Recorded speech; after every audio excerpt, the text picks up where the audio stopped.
네, 이어서 여의도 사사건건 시간입니다. 조정식 민주당 선대위의 특임본부장, 임태희 국민의힘 선대본부의 상임고문 이렇게 두 분 모셨습니다. 자, 어서 오십시오. 네. 네, 안녕하십니까. 안녕하세요. 선거가 이제 임박해 갑니다. 네, 이제 일단 국민들이 좀 관심이 많으신 주제부터 먼저 다루고 좀 넘어갈게요. 추경안 관련해서 오늘도 국회 예결위가 소집이 됐더군요. 네. 여당용으로도 소집이 됐었는데 여당 입장은 어떻습니까? 만약에 야당이 협조하지 않으면 안 되면 단독 처리라도 하겠다 이런 건가요? 지금 뭐 아시다시피 그 우리 소상공인과 자영업자 그리고 그 취약계층의 굉장히 절박한 상황 아닙니까? 그런 점에서 봤을 때 지금 국회가 더 이상 추경을 미뤄서는 안 된다 이렇게 보고 있고요.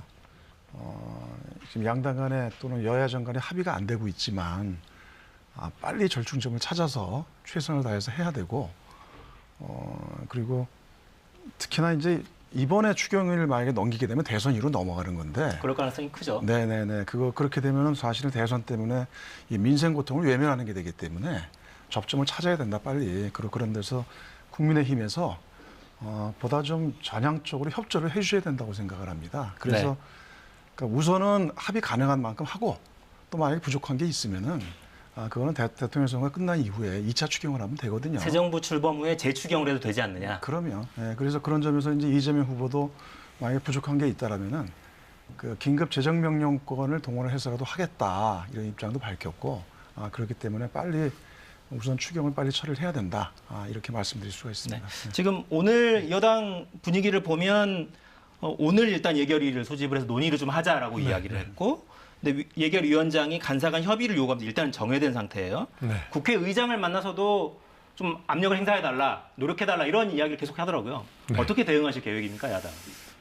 제가 이 문제에 대해서 파악하기로는 이 문제는 사실 근본적인 입장 차이는 없어요. 예, 그리고 이 코로나로 정말 고통받고 있는 뭐 자영업자, 소상공인들에 대해서 시급히 지원해야 되는 데 대해서 국민의힘도 기본적으로 입장을 같이 합니다. 또 지금 여당에서 생각하는 것보다 훨씬 더 충분한 지원을 해야 된다. 확실하게 지원해야 된다 하는 입장을 갖고 있고요. 다만 이제 지금 문제가 되는 건 이제 규모에서 차이인데 우선 좀 그 여당에 대해서 그 요청하고 싶은 것은 지금 정부가 그동안에 보면 뭐 여당에서 웬만하면 다 정부를 끌고 갔지 않습니까? 뭐 기왕 이렇게 한 거면은 좀 정부를 설득시켜서 좀 야당이 주장하는 규모만큼 뭐 반영을 해서 한번 하든지 저는 이렇게 좀 되기를 희망을 하고 또 당내에서도 대체로 그런 입장을 가지고 지금 여당에 대해서 좀 설득해서라도 이번 기회에 자꾸 이렇게 급하게 하지 말고 재원 계획별도 세워서 하면 되니까 이렇게 하자 하는 내용을 알고 있습니다. 그러나 이거로 인해서 정말 제때 소상원 자영업자들에게 지원이 가지 못해서 하는 문제에 대해서는 또 저희 당에서도 그렇게 원하는 그런 사안이 아니기 때문에 저는 이 문제는 충분히 여야 간에 협의해서 처리할 수 있다고 생각합니다. 그러니까 여당에서는 그 이야기 하잖아요. 일단 16조 플러스 알파 일단 처리하고 필요하면 새 정부 출범한 다음에 누가 뭐 집권하든지 간에 그때 재추경을 하면 어떻느냐. 왜 굳이 지금 꼭 1,000만 원을 다 해야 된다고 주장하느냐. 하지 말자는 얘기 아니냐. 그게 이제 여당 지적이거든요. 일부에서 이게 지금 꼭 하려는 건 혹시 선거일 임박해가지고 이 자금을 집행하면서 혹시 이게 표에 영향 주는 거 아니냐 하는 우려가 사실 또 있는 것도 사실이거든요. 그래서 기왕이 그래 될 거면 여야 합의해서 처리하는 게 사실은 지금 국민의 입장에서도 좋다고 그러니까 생각합니다. 이 추경이란 게 타이밍이 굉장히 중요합니다. 특히 민생 대책 같은 경우는 정말 지금 오미크론도 확산이 되고 있고 소상공인 자영업자의 이 고통을 더 이상 외면할 수 없는 상황이 됐어요. 이게 대선을 핑계로 해서 만약에 추경이 넘어가게 된다면은 그건 사실은 정치권이 국민께 죄를 지는 겁니다. 그렇기 때문에 서로 지금 그 금액에서 300, 500, 1,000만 원이 나눠져 있지만 좀 절충을 해서 빨리 처리하는 게 급선무라고 생각을 합니다. 네. 이건 어떻습니까? 사실 여당이 압도적인 다수 의석을 갖고 있어서 민생의 고통이야 뭐 하루 이틀 일이 아니라 2년이 넘었으니까요. 그동안도 얼마든지 처리할 계기도 조건도 만들 수 있었을 거란 말이죠. 왜 하필 대선을 앞둔 지금 이제 와서야 급하다고 하느냐. 이런 지적을 하는 분들도 또 있어요. 그거는 뭐냐면 작년에 추경을 한번 했었고 이번 추경 같은 경우는 이제 신년 들어서 더 오미크론이 확산이 되고 사회적 거리두기가 이제 계속 지속되면서 고통이 더 가중된 거거든요. 그런 점에서 봤을 때 이미 올 초부터 긴급 추경 편성을 또 요구를 했던 거고 네. 그에 대한 1차 추경이 지금 편성이 된 거죠. 그러니까 사실은 이 1차 추경이 절대로 2월을 넘기면 안 되는 거예요. 네, 이미 벌써 추경 얘기가 나와서 이제 정부에서 편성을 하고 국회에 제출된 지가 이미 한 달이 넘었거든요. 그러니까 신속히 처리하는 게 지금은 정답입니다. 알겠습니다. 국회 저도 논의 상황 좀 저도- 지켜보죠. 네, 네. 저도 유불리 따지지 않고 이런 민생 문제에 대해서는 어쨌든 빨리 그 고통받는 분들의 고통을 덜어주는 쪽으로 하라고 알겠습니다. 이렇게 의견 내겠습니다. 그러니까 저희들은 의견이 일치합니다. 그러니까 이 토론하면 항상 그래요. 항상 하시는 말씀이 똑같은데 예. 계속 그 자리에 있어서 답답해서 제가 질문을 자꾸 드리게 됩니다.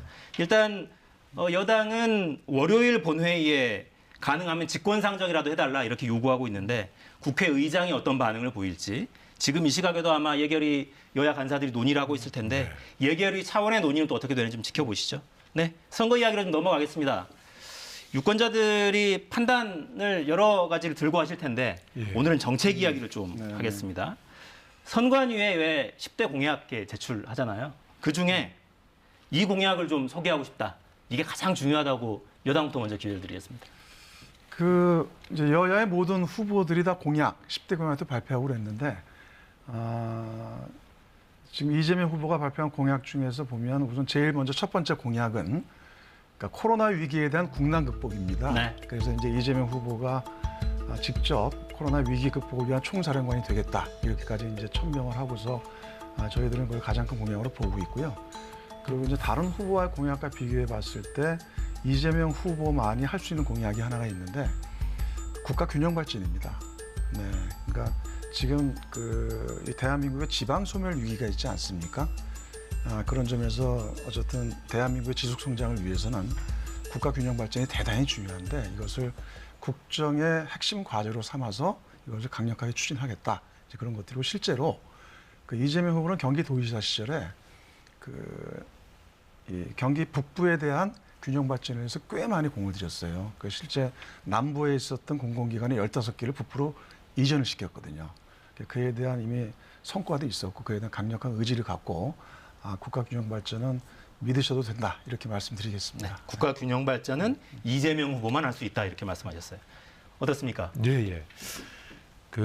저희 윤석열 후보도 이 코로나 극복 문제에 대해서는 이미 지난해부터 이 코로나 이것은 가장 중요한 이 현안 과제다 해서 이제 그 후보 본인이 이 정말 의장을 맡아서 코로나 극복을 위한 비상 대책회의를 운영을 지금 하고 있죠. 네. 그래서 여러 가지 방역, 치료, 또 소상공인 지원에 대한 대책들을 정리하고 의논하고 있습니다. 그래서 첫 번째 공약은 아마 좀 이재명 후보하고 같습니다.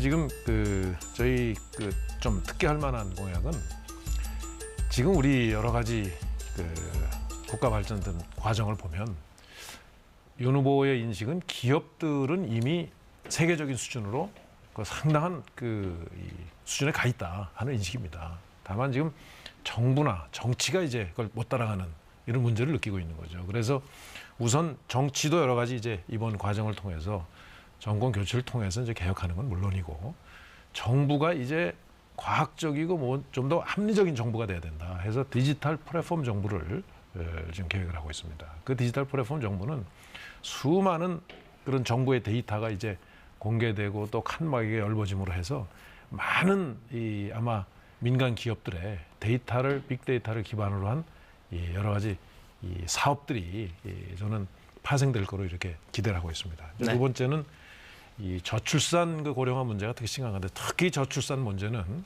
세계에서 거의 아마 우리가 출생률이 제일 낮을 겁니다. 이 문제를 그대로 두면 이 국가의 위기는 감당할 수 없을 정도로 이거는 심각해진다 해서 출산 준비에서부터 양육까지 이거는 국가 책임하겠다. 그래서 출산부터 양육까지 국가 책임제를 도입하는 것을 이제 10대 공약에 넣습니다. 그런 점에서 굉장히 이 국가의 미래를 생각하는 여러 가지 공약을 준비했다는 점을 말씀드립니다. 네. 각자 이제 우리 캠프의 공약을 소개하시는 시간을 좀 가졌고 반대로 질문을 이렇게도 한번 드려볼게요. 다른 당 공약 중에 이건 참 좋더라. 저거는 우리가 집권한다면 우리 공약은 지금은 아니지만 꼭 한번 해보고 싶다는 욕심이 들었다. 이런 건 네. 혹시 있으셨습니까? 네. 그 지금 이재명 후보의 10대 공약을 보면 오자가 많이 들어가요. 이상하게. 네. 왜 전부 이렇게 오자를 넣는지. 저는 과학기술 5대 강국으로 만들겠다. 이거는 우리 윤 후보께서도 과학기술 선도국가를 만들겠다 하는 거하고 일맥상통한다고 봅니다. 저는 그 공약은 전적으로 수용해서 함께 추진해도 된다고 보고, 또 이제 5대 돌봄 사업이라고 해서 어르신, 환자, 장애, 아동, 영유아에 대한 그 돌봄 사업을 공약을 했는데, 이 부분도 저희 그 당에서는 정말 취약계층, 또 앞으로 영유아의 경우에는 미래를 위한 그 저출생 문제하고 맞닿아 있기 때문에 아까 말씀드렸듯이 이것은 충분히 아마 채택 가능한 이런 공약이라고 생각합니다. 네, 같은 질문 한번 드려보겠습니다. 네, 어쨌든 이제 10대 공약의 전체 기본 골격을 보면 큰 틀에서나 기본 내용들은 좀 유사한 게 많은 것 같아요. 그리고 방금 전에 이제 임태희 우리 고문님께서도 얘기를 하셨습니다만, 지금 우리 대한민국이 어떤 새로운 전환들을 맞고 있지 않습니까?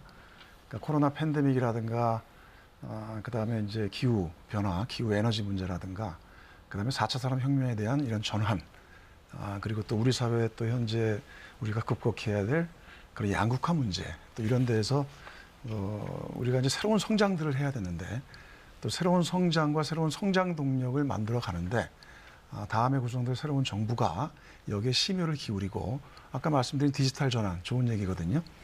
또 그리고 또 새로운 이제 기후 대응 문제, 또 이런 데서 탄소 중립 사회를 만들어가는 과제들, 그런 부분들에서는 서로 유사성이 있고 이제 함께 노력을 해야 된다 이렇게 보고요. 다만 이제 좀 한 가지 좀 아쉬운 점은 그 외교안보 분야예요. 네, 외교안보 분야 같은 경우 보면은 그 이재명 후보는 기본적으로 국정의 전 분야에 있어서 좀 실용주의를 요새 강조를 많이 하고 있습니다. 그래서 외교도 국익 중심의 실용 외교를 펼쳐야 된다라는 이제 얘기를 하고 있는데, 그 윤석열 후보께서 이 외교안보 분야 공약을 보면은 그 대북 선제 타격이나 사드 추가 배치나 이런 점에서 보면은 그런 실용 외교보다는 좀 냉전적이고 아직도 좀 이분법적 사고에 계신 게 아닌가, 국제 정세라든가 흐름에 맞지 않는 그런 점에서 좀 안타깝게 생각을 합니다. 네. 이건 이건 반론 제가 좀 좀- 하셔야 될 것 같은데요? 그래야 될 것 같네요. 그 윤석열 후보의 기본적인 외교는 당당한 외교. 우리가 어느 국가에 대해서 정말 그 필요한 게 있더라도 정말 국가 대 국가는 당당해야 합니다. 이제 그렇지 못한 지금 여러 가지 그 외교 그 현장을 많이 목도를 하고 있는데, 그런 면에서 당당한 외교를 이제 하고 있고, 이 안보에 관해서는 평화를 위해서도 사실은 안보가 뒷받침돼야 평화다. 그러니까 굴욕적인 평화보다는 힘을 가진 평화.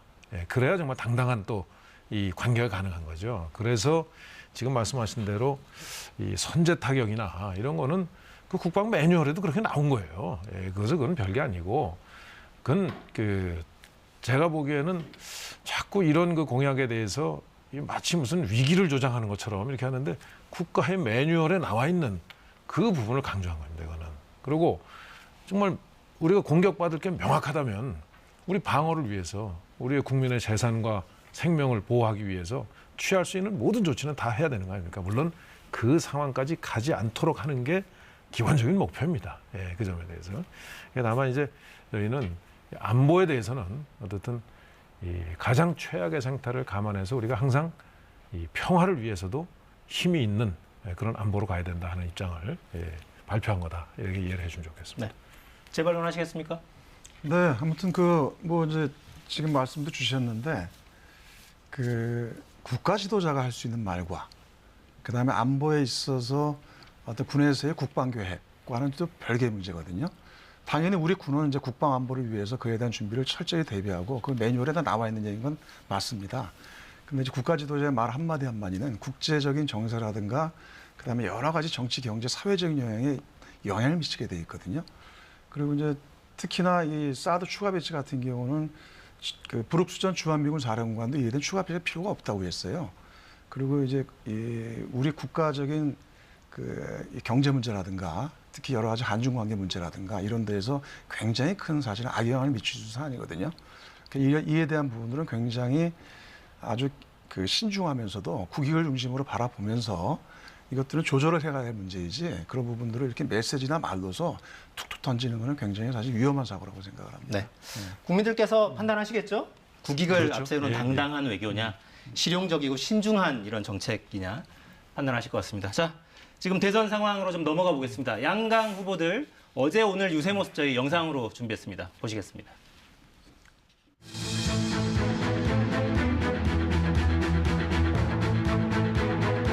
최모 씨는 점은 좀 쳤는지 모르겠는데 주술을 하진 않았던 것 같습니다. 주술에 국정이 휘둘리면 되겠습니까, 여러분? 정치 보복을 대놓고 후보가 말하는 그런 상황 한 번이라도 겪어보셨습니까? 히틀러나 무솔리니 같은 이 파시스트들 아시죠? 이 사람들이 뒤집어 씌우는 거는 세계 최고입니다.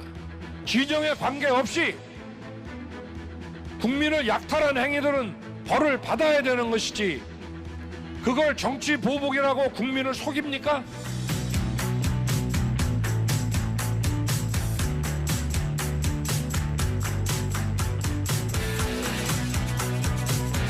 우리 김대중 대통령께서 평생 핍박당하고 고통받으면서도 보복하지 않았습니다.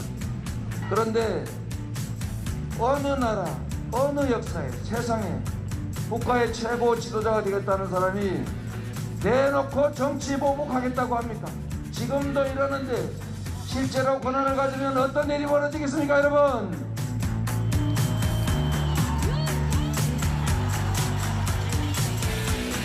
왜 이렇게 집값이 자고 나면 2배씩 뛰고 하는 줄 아십니까? 아무리 바보라도 28번 실수할 수는 없습니다.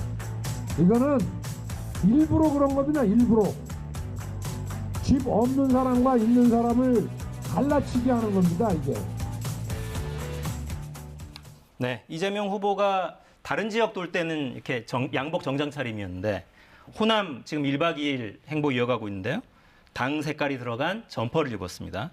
윤석열 후보는 사흘 만에 다시 대구 경북으로 가서 영남 지역을 훑고 있습니다. 후보들 메시지를 보면 굉장히 격해요. 윤석열 후보 히틀러 무솔리니 나왔고요. 네. 이재명 후보도 촛불로 쫓겨난 정치 세력이 돌아오려 한다. 무능, 부족함, 박근혜 전 대통령까지 소환해가면서 격하게 비판했습니다. 자, 어떤 메시지로 국민들이 좀 읽어주시기를 기대합니까? 그동안 이제 민주당 또 문재인 대통령 시절에 여러 가지 그 국정의 상황을 보면 우선 180석의 이 모든 거를 국회에서 다 할 수 있는 힘, 그리고 이 적폐청산이라고 하는 거를 가장 먼저 이제 걸고 나와서 모든 부처에 적폐청산위원회를 거의 전 부처에 둬서 이 지난 정부의 일들을 전부 이제 재평가하는 그런 일들을 이제 했습니다. 근데 그 과정이 이거는 결코 우리 이 국가가 미래로 가기 위한 이런 것보다는 국민들이 굉장히 그 가운데서 고통을 받고 또 여러 가지 이 국민들의 이 마음 속에 이것은 국정이 이렇게 운영이 돼서는 안 된다 하는 이제 그런 평가 속에서 이번 대선의 의미는 그러한 이제 이 잘못된 국정을 종식시키는 이 대선이 돼야 된다. 그래서 정권 교체의 여론이 사실 절대적으로 좀 높은 거 아니겠습니까? 그래서 윤 후보의 여러 가지 메시지는 이제 이러한 잘못된 국정을 바로잡는 이 대선으로 또 나는 그러한 과정에서 국민들이 불러내고 국민들이 지금 만들어낸 후보로 이렇게 이제 인식을 하면서 지금 유세를 하고 있습니다. 네. 그래서 그러한 이제 시대 정신을 지금 반영하고 두 번째로는 특히 기회가 되면 이제 국민들을 편갈라서 갈등을 일으키고 또 이제 그 속에서 여러 가지 힘이 워낙 절대적으로 있다 보니까 이제 불법 부당한 일들이 아주 많이 이렇게 발견되고 최근에 대장동 사건이라는 데서 보시듯이 이제 그러한 이 잘못된 국정을 이번 대선을 통해서 바로잡는 이 끝내야 하는 이런 계기로 삼아야 된다는 메시지를 강력하게 가는 곳마다 내고 있는 것입니다. 네. 선거운동 기간 아직은 공식 선거운동 초반이긴 한데요. 그 이재명 후보 어떤 메시지를 핵심적으로 좀 들고 국민들 만나고 있습니까? 우선은 가장 중요한 것은 이번 대통령 선거는 과거를 향한 투표가 아니라 미래를 향한 선택이라는 거예요. 지금 이제 인물이 중요한 거거든요. 이제 그런 점에서 봤을 때 지금 이제 정권 교체냐 연장이냐 자꾸 이제 이런 주장을 중심으로 해서 그러니까 윤석열 후보나 국민의힘에서 많이 얘기하고 있는데 이건 좀 과거를 향한 프레임입니다. 정말 앞으로 이 대전환의 시대에 대한민국을 이끌어갈 제대로 된 능력과 역량을 갖춘 그 유능한 후보가 누군가. 그러니까 이런 점에서 이제 그 정답은 이제 이재명 후보라는 것에 대해서는 이미 이제 많은 국민들께서 인정을 하신다고 봐요. 그런 점에서 이재명 후보가 압도적 우위를 갖고 있기 때문에 이제 그 점을 중심으로 이제 국민들께 호소하고 설득하는 것이 중심이고, 그다음에 이제 선거전 과정에서 이제 후보 내지는 이제 선대위, 양당 선대위에서 때로는 이제 상대방에 대한 공격들이 있는 점도 있어요. 그런 점과 관계에서는 저희들은 그렇게 보고 있는데, 이 부분은 네거티브의 영역 차원에서가 아니라 말 그대로 후보의 능력에 대한 검증과 객관적인 소명이 필요한 그 영역에 대한 요청이다. 이렇게 이해를 아마 해주셔야 될 거라고 생각을 하고요. 과연 이제 윤석열 후보가 국가를 제대로 끌고 갈 수 있는 그런 역량을 갖추고 있는지, 또 그 다음에 앞으로 국정 운영에 대한 철학과 그런 인식이 어떤 건지, 또 그리고 그런 데서 보면 정치 보복 발언 같은 게 대표적이죠. 또 뿐만 아니라 지금 김건희 씨의 도이치모터스 주가 조작 의혹 문제가 있어요. 또 이런 부분들도 사실은 엄정하게 밝혀져야 된다고 저희들이 생각을 하고 있습니다. 그러니까 윤석열 후보와 김건희 씨가 2010년 5월 이후에는 도이치모터스 주가 조작과 관계된 거래를 한 적이 없다. 그리고 이미 다 자료 제출했다. 이제 그런 건데, 얼마 전에 이제 KBS 보도에서도 이게 나왔고 검찰 공소장에서도 내용이 나오고 있지만, 실제 증권 계좌를 바꿔가면서 2010년 5월부터 2012년까지 최소 40여 차례의 50억 원 수준의 그 도이치모터스 주가 거래를 했다, 주식 거래가 있었다는 것들이 밝혀졌거든요. 그럼 이에 대해서는 명백하게 정확하게 입장을 밝히고, 또 검찰에서 김건희 씨를 지난달에 통보를 했는데 아직까지 불응을 하고 있어요. 그러니까 이런 점에 대해서는 후보가 정확하게 입장을 밝히고 이에 대해서는 제대로 소명을 해야죠. 네. 네거티브가 아니라 필요한 검증이에요. 그렇죠. 네네. 이 수사 중인 사건은 수사의 결과를 봐야 될 거예요. 저는 그렇게 생각합니다. 그리고 뭐 대장동 사건 수사에 대해서 지금 말이 많지 않습니까? 왜 도대체 소환도 제대로 안 하고 조사도 안 하고, 그래서 특검하라고 하니까 특검도 지금 안 받고 있고, 그래서 그 문제는 저는 뭐 길게 말씀드리고 싶지 않고, 다만 아까 이제 능력, 역량의 문제를 말씀하셨는데, 기본적으로 윤석열 후보의 생각이 이렇습니다. 우선 우리나라의 여러 가지 경제 문제 뭐 많이 얘기를 하는데, 지금 경제가 잘못되는 거는 정치권이나 정부가 잘못 관여를 하면서 경제가 잘못되지, 이미 민간 기업인들의 수준은 거의 세계 최고 수준의 지금 역량을 갖추고 있다.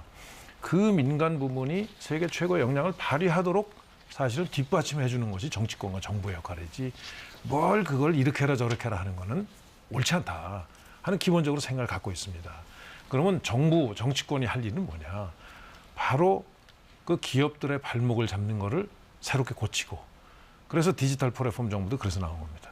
아마 정치 혁신 내 과제도 바로 거기에 초점이 맞춰질 겁니다. 예, 그래서 이 정치권에서의 역할은 바로 정치권이 역량도 잘 안 되면서 민간 부문을 옥죄고 있는 여러 가지 문제들에 대해서 해결하는 이런 의지를 가지고 이 소위 새로운 이제 이 형태의 이 국정 운영, 이런 운영을 선보이도록 해야 된다 하기 때문에, 과거의 잣대로 미래의 여러 가지 전개들거를 소위 평가하는, 그래서 그런 능력을 또 마치 굉장히 능력 있는 것처럼 얘기하는 거는 저는 바로 국민들의 그 기대에 맞지 않는, 저는 그런 좀 평가라고 생각합니다. 네.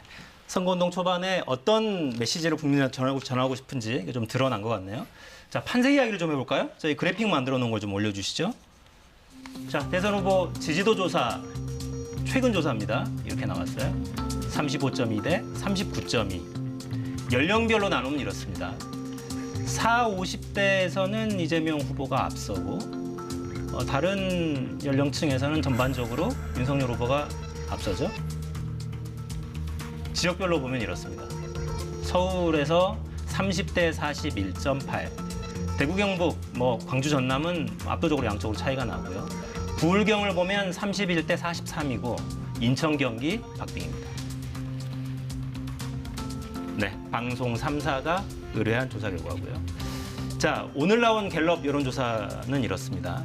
전체적인 흐름을 좀 보시면 구체적인 수치를 하나씩 보기보다는 그래프의 기울기를 좀 보시면 될 것 같아요. 윤석열 후보가 33% 1월 셋째 주에 있다가 여기 쭉 올라가는 흐름이고요. 이재명 후보는 큰 변화가 없습니다. 34, 5 이렇게 왔다 갔다 하고요. 안철수 후보가 17까지 올라갔다가 좀 빠지는 그런 형세를 보이고 있습니다. 자, 여론조사 결과는 이렇게 지금 나와 있고 전반적으로 어떻습니까? 흐름상은 이재명 후보가 묶여있는 듯한 인상을 보여주는 건 사실인 것 같습니다. 어떻게 좀 보고 계십니까? 전체적으로는 이제 다양한 여론조사 결과가 이렇게 진행이 되고 있지만 결국 이번 대통령 선거는 초박빙의 선거다. 이렇게 말씀을 좀 드리고 싶고요. 그리고 이제 오늘이 D-19일 아닙니까?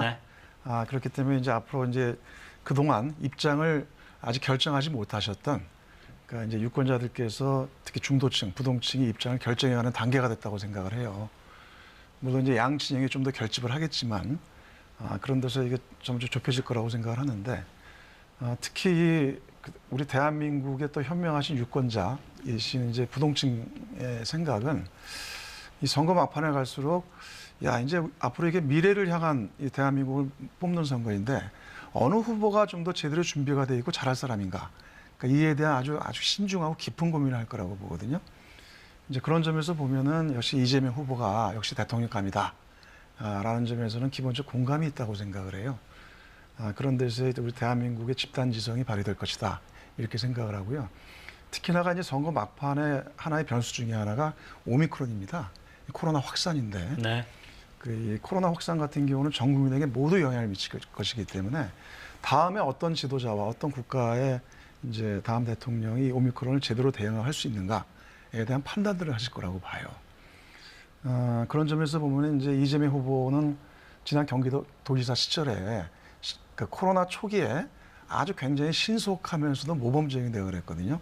당시에 문제가 됐던 신천지 이 시설을 폐쇄시켰어요. 이제 그런 점은 이제 윤석열 후보가 많이 대비가 되죠. 그리고 그다음에 전국 최초로 전 도민에 대한 재난지원금 또 지역 화폐를 지급을 해서 지역 경제를 활성화하고 소상공인의 힘이 될 수 있도록 하는 부분들을 신속하게 조치를 했거든요. 이미 그런 이제 경험과 그런 신속한 정책 추진력을 갖고 있습니다. 그것도 지금도 그 코로나 국난 극복, 위기 극복을 위한 그 총사령관으로서 이 문제는 제일 먼저 대응을 하겠다 하기 때문에 이런 부분들이 종합적으로 국민들께서 부동층에서 판단을 하실 거라고 보고 있습니다. 네. 현재 판세와 변수까지 좀 정리를 해주셨습니다. 네, 예. 저는 최근에 그 흐름을 보면서 굉장히 정말 조심스러운 또 아주 긴장의 끈을 놓아서는 안 된다는 이런 생각을 하면서 그 흐름을 보고 있습니다. 다만 역대 우리나라의 선거를 보면 정말 우리 국민들은 정말 선거 때마다 아주 냉정하고 무서운 그 평가를 내리고 판단하시죠. 그래서 특히 우리나라에서는 정말 선거야말로 정치인들 모두에게 가장 엄격하고도 훌륭한 스승입니다. 그래서 지금 이제 여러 가지 여론조사의 그 흐름도 저는 그런 부분을 반영하고 있다고 봅니다.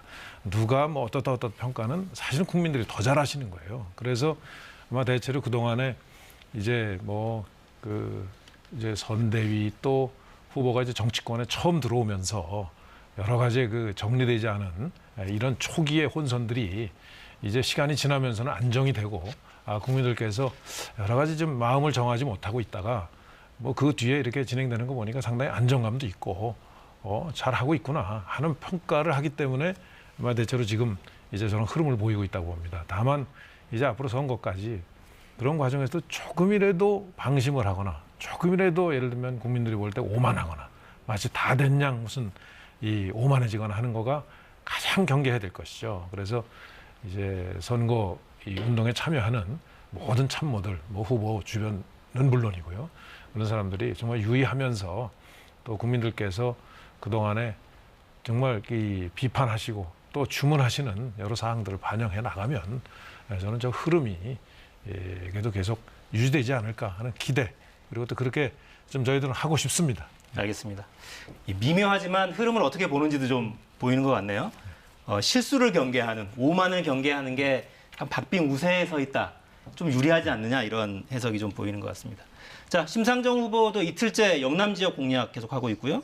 포스코 본사 서울 이전을 반대한다 이런 주장도 내놨고 안철수 후보는 유세 차량에서 숨진 당원 연결식에 오늘 참석했습니다. 발언 듣고 이어가겠습니다. 저 안철수도 어떤 풍파에도 굴하지 않고 최선을 다해서 선동지의 뜻을 받들겠습니다. 결코 굽히지 않겠습니다. 선동지와 우리 모두가 추구했던 그 길을 향해 저 안철수는 강철같이 단단하고 동아줄처럼 굳건하게 그 길을 가겠습니다. 네. 그러니까 이 메시지를 꼭 정치적으로 해석해야 하는가 이런 생각이 물론 한편으로는 들기도 하는데 왜냐하면 같이 선거운동 하던 운동원이 숨진 상황이고 그 운동원을 위한 조사를 하는 상황이어서 이 발언을 글자 그대로 받아들여야 하나 생각이 들긴 합니다.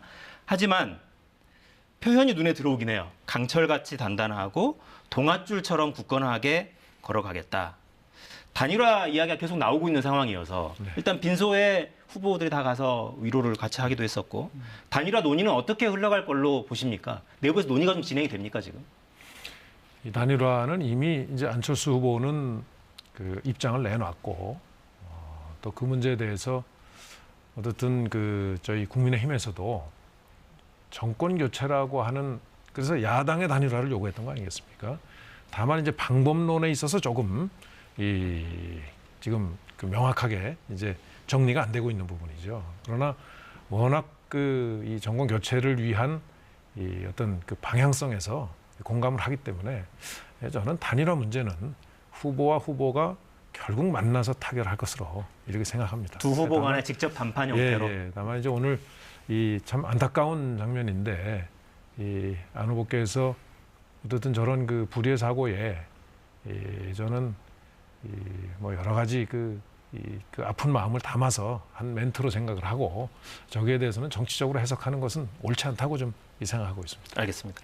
질문을 이렇게 한번 드려보겠습니다. 후보 간 담판으로 문제를 풀려면 네. 결국에는 어떤 후보가 출마 뜻을 접어야 한다는 이야기인데 그런 경우에는 반대급부가 있어야 하는 것 아닙니까? 정치적으로. 뭘 제시할 수 있습니까? 제가 보기에 자리를 제시한다거나 하는 거는 저는 아마 이 지금 상황을 지켜보는 국민들이 보실 때 굉장히 저는 안 좋은 모습으로 비춰질 걸로 봅니다. 다만 이 윤 후보와 안 후보는 국정을 운영하는 데는 한 사람만의 힘으로는 안 됩니다. 이게 뭐 참모가 필요할 수도 있고 정치적 파트너가 필요할 수도 있고 많은 이제 이 지혜가 모아져야 되는데 아주 다행스러운 것은 우리 윤 후보와 안 후보는 서로의 장기가 다르다 이거죠. 주특기가. 이제 그런 면에서 국정의 파트너십을 형성할 수 있는 저는 여러 요소가 있다고 봅니다. 특히 이 과학기술에 대한 선도 국가를 이 공약으로 내건다거나 이 디지털 플랫폼 정보를 만들어서 결국 이제 우리나라를 새로운 과학기술이 주도하는 새로운 미래를 만들어 나가는 어떤 시대를 열겠다고 하는 윤 후보의 저는 큰 그런 흐름이 안 후보가 주장하는 이 과학경제 대통령, 경제과학 대통령의 그 흐름하고 크게 다르지 않기 때문에 저는 그런 부분에서의 역할 분담은 저는 가능하지 않을까 이렇게 생각하면서 이 후보 간 결단을 저도 좀 바라고 있습니다. 네, 역할 분담 알 듯 모를 듯합니다. 네. 네, 먼저 그 안철수 후보께서 그런 불의의 사고가 있었다는 거에 대해서 대단히 안타깝게 생각하고 유례의 말씀을 먼저 드립니다.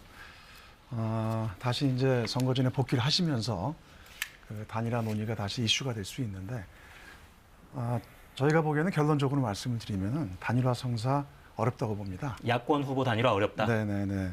그 안 후보께서 단일화 여론조사를 제안한 지 일주일이 이제 지나고 있거든요.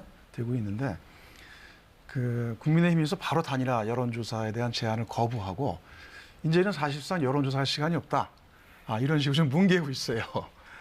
그러니까 이미 김빠얘기 작전에 들어갔다는 겁니다. 그러면서 이제 후보 단판, 그 윤석열 후보도 직접 이제 10분이면 단판된다 이런 얘기를 하고 있는데 그 저희가 보기에는 이 10분 단판이란 게 사실상은 10분 담합이 될 수가 있다는 거예요. 권력 나누기를 위한 10분 담합이고 명분 없는 그런 그 정치 행위가 될 수가 있다고 보고 실제로는 이 10분 단판을 해서 결론을 내린다는 것은 안철수 후보에게 또다시 철수하라고 요구하는 거나 마찬가지입니다. 근데 명분 없이 안철수 후보가 과연 그렇게 할 수 있겠는가. 그런 이제 10분 그 담판이 아니라 10분 담합 같은 이런 부분들을 국민에게 보일 수가 있겠는가. 네. 이런 데서 굉장히 사실은 의구심이 있고요. 또 한간에 그런 얘기도 있어요. 국민의힘 일각에서 5년 대권 플레이라는 얘기가 나온다 그래요. 그래서 사실 좀 어처구니가 없는데 당장 내일 하루 일도 모르는 게 정치권 일 아닙니까? 근데 안철수 후보에게 그런 얘기를 한다는 것은 사실은 안철수 후보를 굉장히 무시하는 얘기고 불가능한 얘기입니다. 그런 점에서 이게 간단한 일이 아니다, 쉽지 않을 것이다 이렇게 보고 있습니다. 네. 이런 큰 거래를 어음받고 할 수 있느냐, 뭐 이렇게 하는 평가도 제가 뭐 좀 봤는데요. 안 되기를 좀 희망하시는 것 같아요. 되기를 희망하진 않으시겠죠? 네. 네. 시간이 벌써 이렇게 됐네요. 네. 지금까지 임태희 상임고문, 조정식 특임본부장과 함께했습니다. 두 분 감사합니다. 네, 감사합니다.